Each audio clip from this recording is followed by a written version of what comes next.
마태복음 26장 36절부터 말씀을 보도록 하겠습니다. 이에 예수께서 제자들과 함께 게네마네라 하는 곳에 이르러 제자들에게 이르시되 내가 저기 가서 기도할 동안에 너희는 여기 앉아 있어라 하시고 베드로와 세베대의 두 아들을 데리고 가실새 고민하고 슬퍼하사 이에 말씀하시되 내 마음이 매우 고민하여 죽게 되었으니 너희는 여기 머물러 나와 함께 깨어 있어라 하시고 조금 나아가서 얼굴을 땅에 대시고 엎드려 기도하여 이르시되 내 아버지여 만일 할만하시거든 이 잔을 내게서 지나가게 하옵소서. 그러나 나의 원대로 마옵시고 아버지의 원대로 하옵소서 하시고 제자들에게 오사 그 자는 것을 보시고 베드로에게 말씀하시되 너희가 나와 함께 한 시간도 이렇게 깨어 있을 수 없더냐. 시험에 들지 않게 깨어 기도하라. 마음에는 언의로되 육신이 약하도다 하시고 다시 두 번째 나아가 기도하여 이르시되 내 아버지여 만일 내가 마시지 않고는 이 잔이 내게서 지나갈 수 없거든 아버지의 원대로 되기를 원하나이다 하시고 다시 오사 보신즉 그들이 자니 이는 그들의 눈이 피곤함이로다.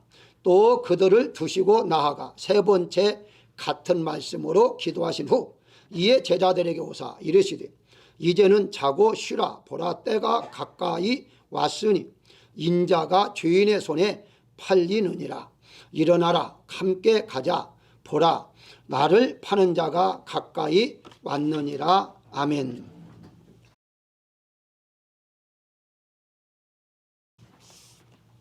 (36절) 말씀에 보면 예수님께서 게네마네 동산에서 기도하시면서 제자들에게 깨어 기도하라 라고 말씀합니다.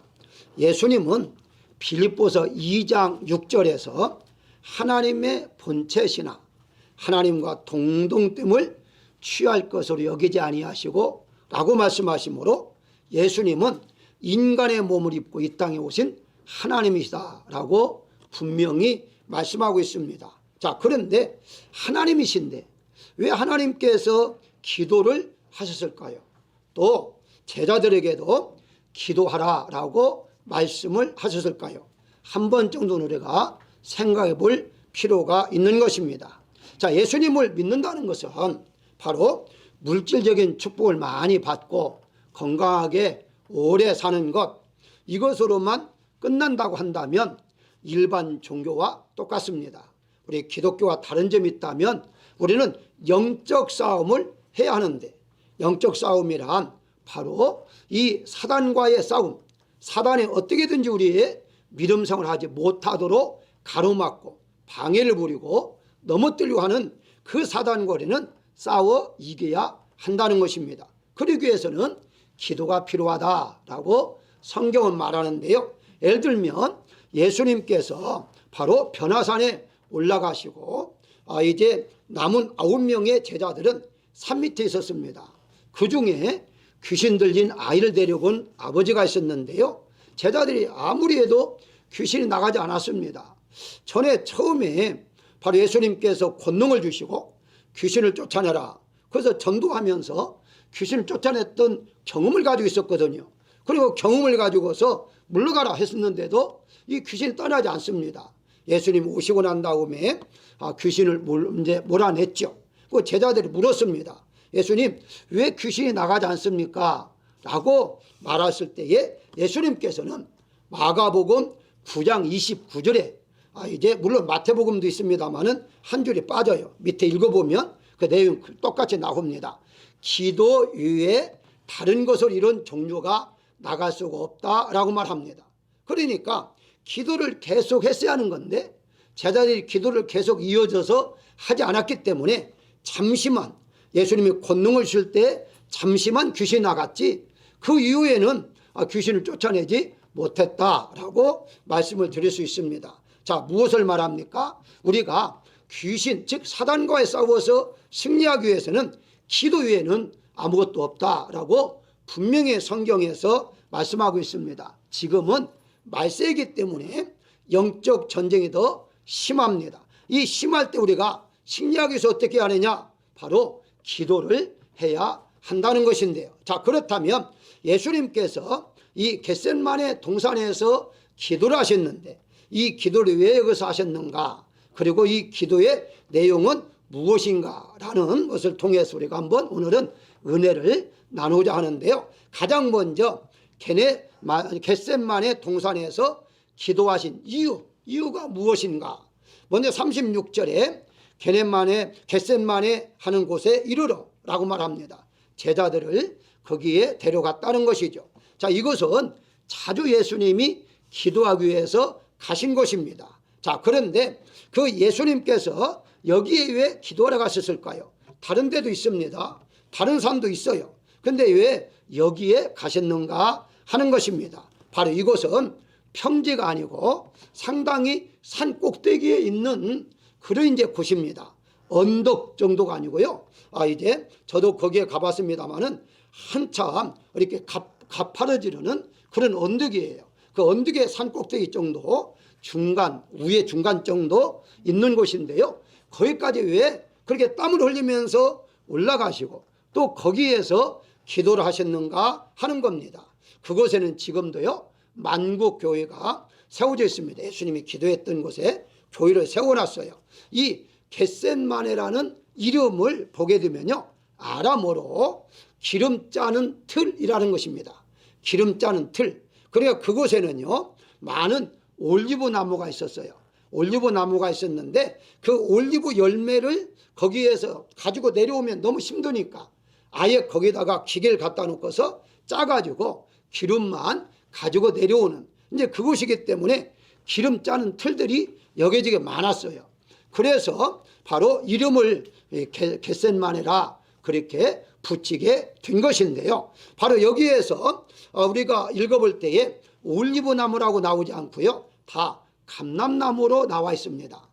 감람나무로 나온 것은 다 올리브 나무라고 읽으시면 돼요. 그런데 왜 감람나무로 번역을 했느냐? 우리 한글은요 중국에서 번역한 거거든요. 이게 중국에 있는 그것을 갖다가 번역했었는데 번역할 때 우리 한국은요 올리브 나무가 없었어요. 그러다 보니까 올리브 나무가 없으니까 중국에 비슷한 나무, 올리브와 비슷한 나무가 감람나무거든요. 즉 감람나무라고 번역한 것이지 올바른 정확한 번역은 아니다. 이렇게 이제 여러분들이 보시면 돼요. 예를 든다면은 우리가 이제 요한복음 5장이나 6장에 보게 되면 내가 하늘에서 내려온 떡이다라고 하잖아요. 이걸 먹어야 한다라고 말을 해요. 자, 그런데 사실 거기에 떡으로 번역한 것은 떡이 아니에요. 우리가 한국에서 생각하는 떡이 아니라 사실은 빵이거든요. 그런데 당시에 번역할 때에 우리 한국은 빵이라는 단어가 없었습니다.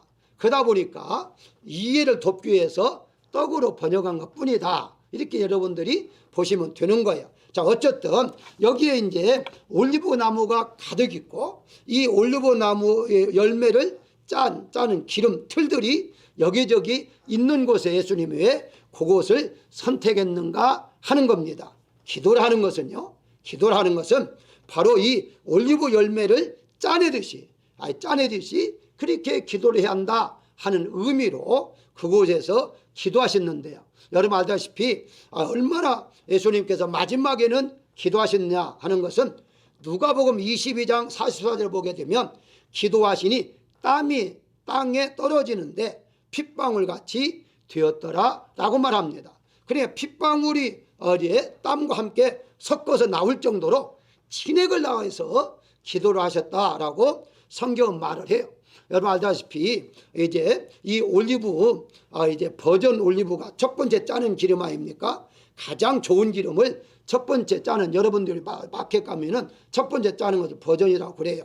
어쨌든 이 버전이라는 그 기름이 첫 번째 짜는 것이고 두 번째, 세 번째, 네 번째까지 짜거든요. 근데 이제 네 번째 짠 것이 마지막이 이제 호름불, 이제 불을 붙여가지고 이렇게 하는 기름으로 썼습니다. 그게 전혀 이렇게 몇 번씩 잘라다 보니까 버릴 것 없이 계속 짜다 보니까 아예 완전히 기름이 한 방울도 나오지 않을 정도로 짜고 또 짰다는 것이죠. 예수님께서 그와 같은 기도를 다른 것이 아니라 바로 이곳에 가서 하신 이유가 기도는 이렇게 해야 한다 하는 것을 알려주기 위해서 그곳에서 기도했다는 사실이에요. 어떤 분은요, 아니 땀이 나오지 않을 정도, 땀도 나오지 못할 정도로 기도해 본 적이 없는데, 아니 땀방울이 핏방울 정도로 기도한다? 이건 보통 일이 아닙니다. 보여지기 위해서 기도하라는 말이 아니라 그 정도로 열심으로 우리가 기도를 한 번 정도, 매일이면 좋겠지만 그 정도는 할 줄을 알아야 하는데, 일평생 우리가 예수님 믿는다 하면서도 기도해 본 적도 없는 분도 있어요. 땀나도록 기도해 본 적 없는 분도 있어요. 아니 밤새도록 기도해 본 적이 없는 분들이 많이 있다는 사실이에요. 자, 그런데 그렇게 기도하지 못하는 그런 자에게 하나님 어떻게 복을 주시겠느냐 하는 겁니다. 예수님께서는요, 그렇게까지 기도해서 우리를 위해서 기도해 주셨는데, 우리를 위해 우리에게 복을 주시게 기도했는데, 그 예수님을 생각하면서 기도 한번 해보지 않는 사람이 있다면 어떻게 우리가 예수님으로부터 복을 받을 수 있겠느냐 하는 걸 한 번 정도는 생각해 보아야 한다는 것입니다. 그런데 여기에 중요한 건요, 그렇게 한두 번 기도하는 것이 아니라 습관을 쫓아라고 말합니다. 자주 기도하셨다고 성경은 말하고 있어요. 여러분 알다시피 이 습관이란 말이 일반적으로 말하는 습관이 아니에요. 이 말을 정확히 번역하면 몸에 뵐 정도였다라고 해석하면 더 낫겠습니다. 일반적인 습관이 아니라. 결국 가서는 그런데 그렇게 번역할 수가 없으니까 성경에는 습관으로 번역할 수밖에 없었는데요. 누가복음 22장 39절에 보게 되면 예수님께서는 습관을 쫓아 감난산에 가심에 제자를 또 쫓아갔더라 라고 말하고 있습니다. 그게 늘 시간만 있으면요, 예수님은 올리브 열매를 맺는 올리브 나무에 많이 있는 곳에 가서 그렇게 기도한 것을 볼 수가 있습니다. 다윗도요, 시편 55편 17절에 보게 되면 저녁과 정오, 점심이죠, 정오와 또 아침과 저녁까지 3번 탄식하며 기도했다라고 말하고 있습니다. 더 나아가 다니엘도 역시 여러분 알다시피 다니엘서 6장 10절에 보게 되면 하루 3번씩 예루살렘을 향하여 기도했다라고 말하고 있습니다. 적어도 하루에 그때 당시에는요 3번씩은 기도했어요. 신약은 어떻습니까? 베드로와 요한이 성전에 올라갔잖아요. 사도행전 3장 1절에 보게 되면 성전에 올라가다가 안전병이를 만나요. 그런데 거기에 보게 되면 정해진 기도 시간에 성전에 올라갔다라고 말합니다. 그러니까 기도 시간을 정해놓고서 늘 기도했다라고 말씀을 드릴 수 있겠고요. 또 이제 여러분 알다시피 고넬로 어떻습니까? 이방인이었잖아요. 이방인이었는데 사도행전 10장 30절에 보게 되면 제9시 기도를 하는데 라고 말합니다. 이게 베드로도 정해놓고 기도할 때 하나님께서 계시를 보여주시고 고넬료한테 가라. 그런데 가서 보니까 이 고넬료 그 시간에 기도했던 거예요.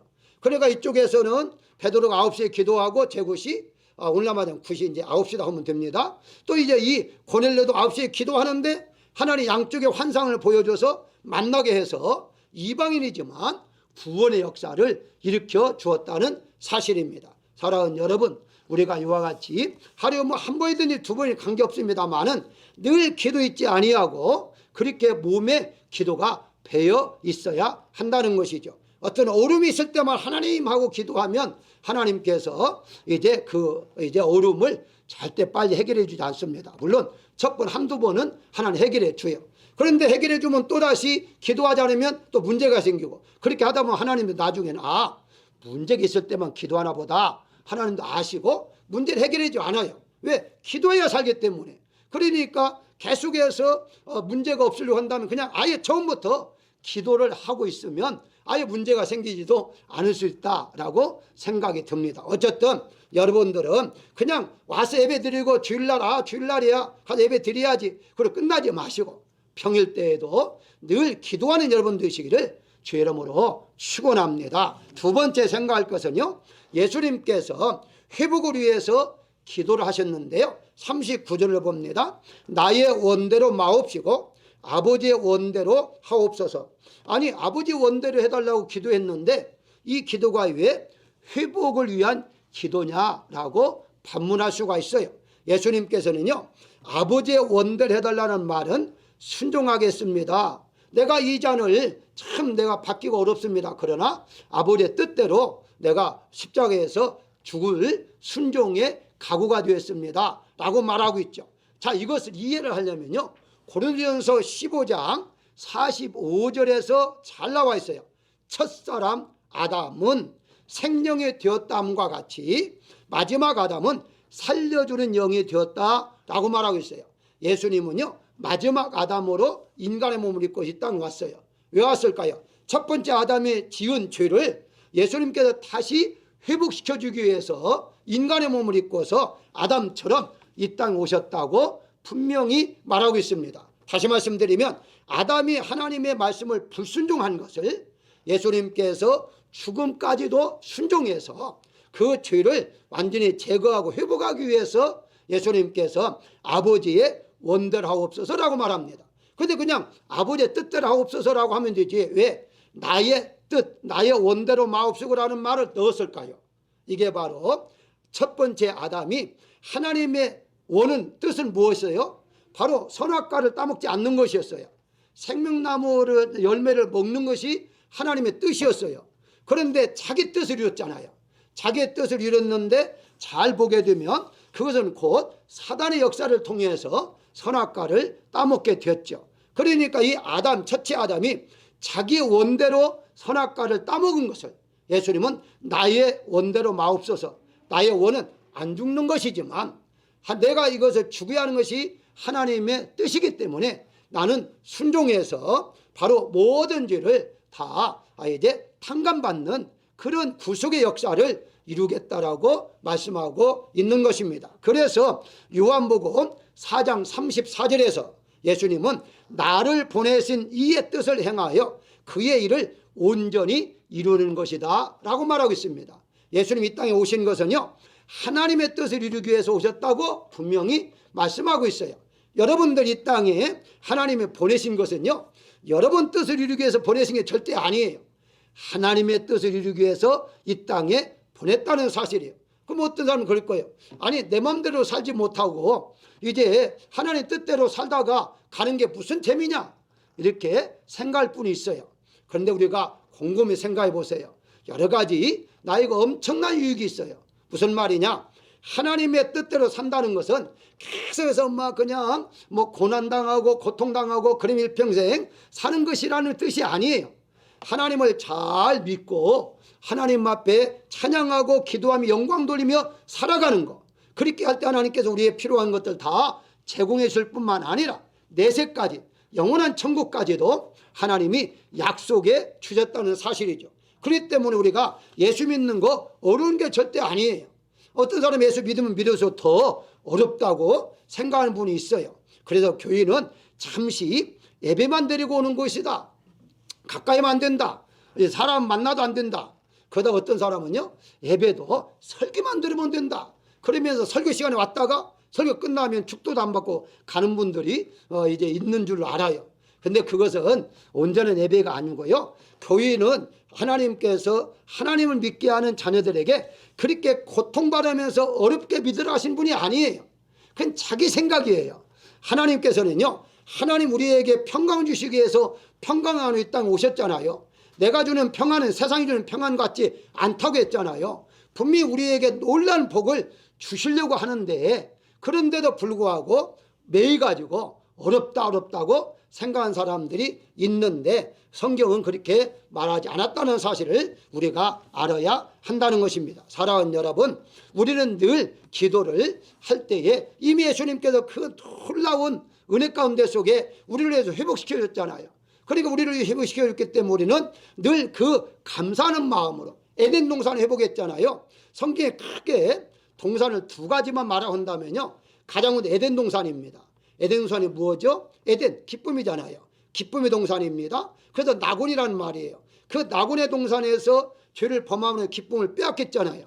예수님이 이제 겟세마네 동산이라는 그 동산에서 이 기쁨을 다시 회복시켜줬다는 거예요. 무엇으로?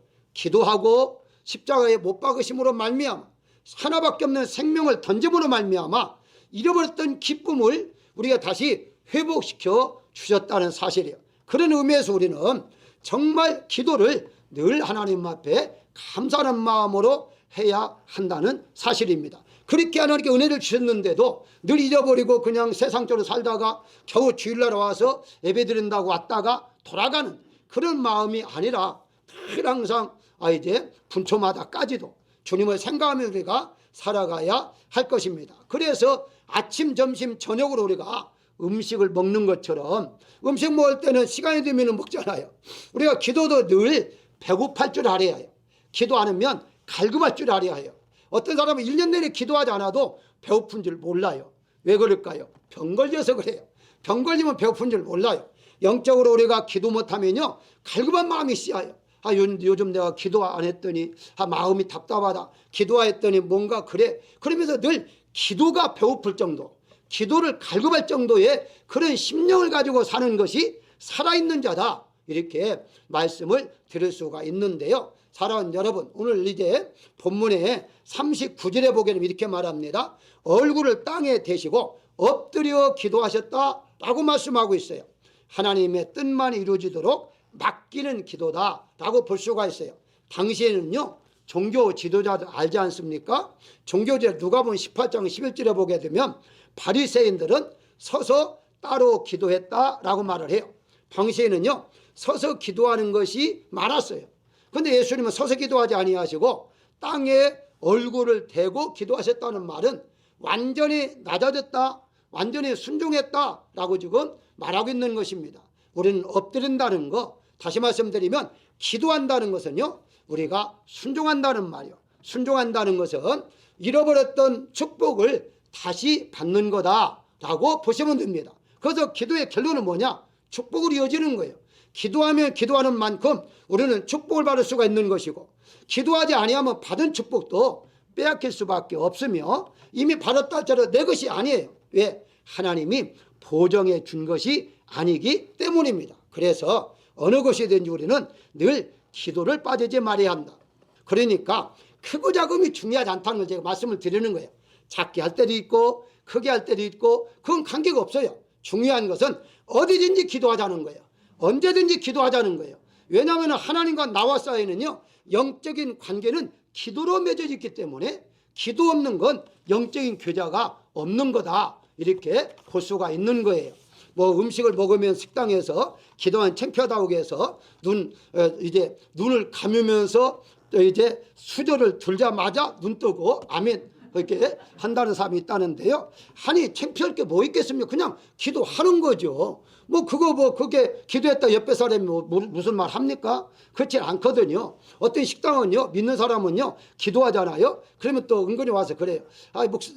기도할 때요 우리 식당을 위해서도 기도해 주세요. 그런 사람도 있어요. 그러니까 기도하는 것 자체가 그렇게 창피하다고 생각할 필요가 없다는 것을 말씀해 드리는 거예요. 그렇다고 꼭 크게 기도하는 말이 아니라 제 얘기 꼭 오해 사지 마시고 들으시길 바랍니다. 항상 기도는 우리가 해야 한다는 것은 늘 가지고 있어라 하는 말씀으로 드리는 것이고요. 세 번째는 승리를 위해서 예수님은 기도하신 것입니다. 41절에 보게 되면 시험에 들지 않게 깨어 기도하라 라고 말을 해요. 자, 깨어 기도하라. 왜? 시험에 들지 않도록 라고 말하죠.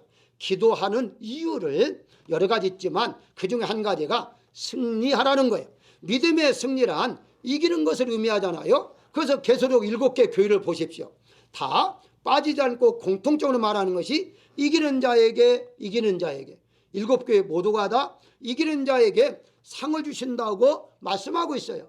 그러니까 이기기 위해서 어떻게 하느냐? 기도밖에 없다는 사실을 분명히 예수님이 가르쳐주고 있는데요. 40절에 보게 되면 너희가 나와 함께 1시간 동안도 이렇게 깨어있을 수 없더냐라고 말씀을 하고 있습니다. 신앙의 가장 큰 적은요 게으름과 나태라고 그래요.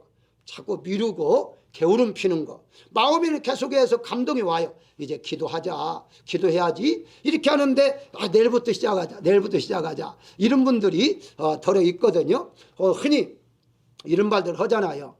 이제 다이어트는 내일부터 라는 말이 있잖아요. 오늘 시컷 먹고 또 내일 가서 또 오늘 시컷 먹고 내일부터. 그래서 그분은요 다이어트 할 수가 없습니다. 왜냐하면 내일부터 계속해서 미루게 되면 언제부터 다이어트 한다는 거예요. 기도도 역시 마찬가지라는 것이거든요. 바로 이기기 위해서는 기도하는데 바로 게으름과 나태함을 이제 이기지 않고서는 할 수가 없습니다. 잠언서 6장 6절에 10절에 보게 되면 좀 더 자자, 좀 더 졸자, 손을 모으고 좀 더 누워있자 하면 11절에 빈궁 가난입니다. 가난이 강도같이 오며 공패담이 분사같이 온다라고 말을 해요. 한마디로 게으름은요, 나에게 가난을 가져준다는 거예요.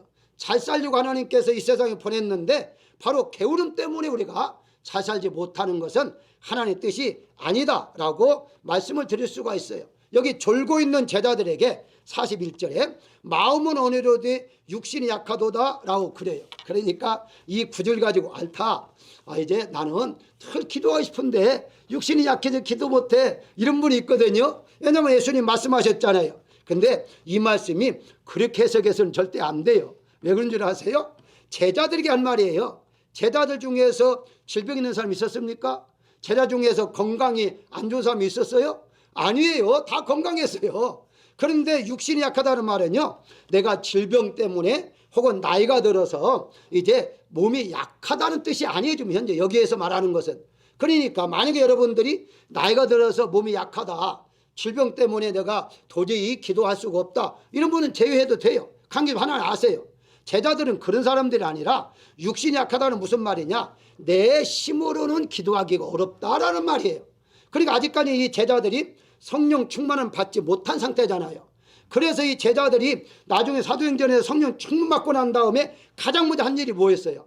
열심히 기도했잖아요. 힘써 기도했잖아요. 왜냐하면 성령 받고 보니까 힘이 나는 거예요. 기도할 수 있었어요. 그전에는 육신이 약했다는 말은 내 힘으로 하려니까 안 되는 거예요. 피곤만 한 거예요. 그러니까 결국 가서는 기도는 성령 충만함을 받아야만이 우리가 기도할 수가 있다, 이렇게 이제 보시면 되죠. 왜 그럴까요? 갈라디아서 5장에 잘 나와 있어요. 거기에 보게 되면요, 육신의 소욕과 욕구죠. 성령의 소욕, 욕구입니다. 그러니까 서로 육신의 죄성을 말하는 것은요, 내가 옛날에 옛사람이 계속해서 올라오는 게 있고요, 성령도 하라고 하는 게 있어요. 둘이 싸운다고 그랬어요. 둘이 싸우는데 결과는 거기에서 이렇게 말씀을 해요. 갈라디아서 5장 17절에서 육체의 소욕은 성령을 거스르고 성령은 육체를 거스르나니 서로 대적하여 원하는 것을 이루지 못하게 한다라고 말을 해요. 무슨 말인지 아십니까? 예를 들어 보겠습니다. 성령은 기도하라고 그래요. 근데 육체의 소욕, 죄성은 기도하지 마. 아니, 기도하지 않은 잘 사는 사람 너무 많잖아. 꼭 그렇게 기도해야, 기도하고 싶으면 그냥 속으로 해, 속으로. 입 밖에도 되지 마. 이렇게 이제 계속해서 거스르는 거예요. 그래서 서로 싸운다고 그랬어요.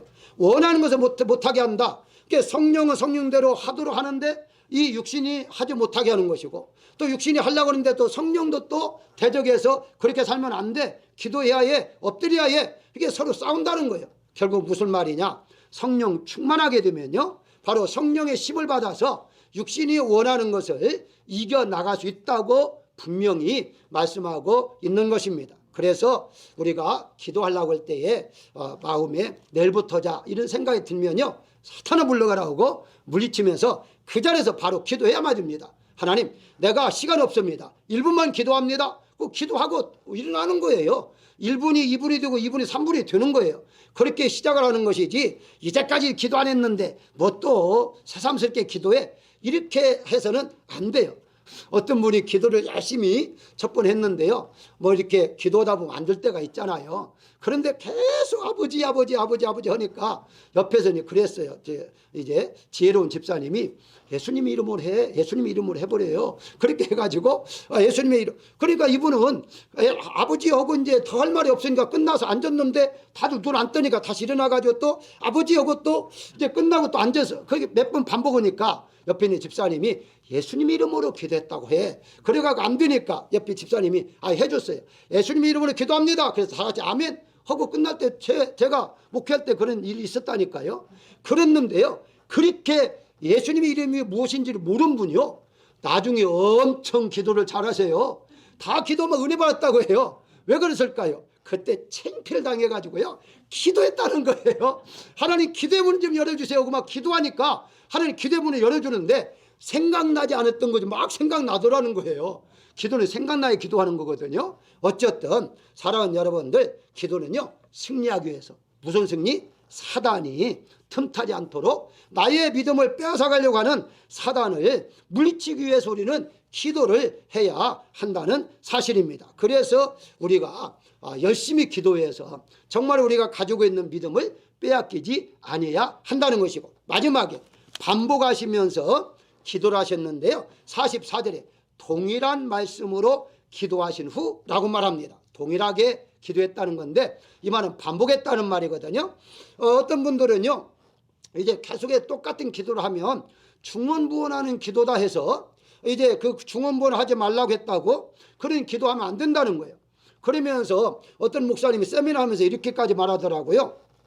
아버지를 불렀을 때에 아버지 한 번 불러서 안 되면 아버지 그렇게 두 번은 부르고 그렇게까지 이해하는데 계속 아버지 아버지 그러면 아버지 화난다는 거예요.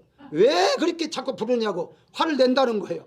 아니에요. 일반 아버지는 화낼지 모르지만 영적인 아버지는 우리 하나님은요 절대 화나지 않습니다.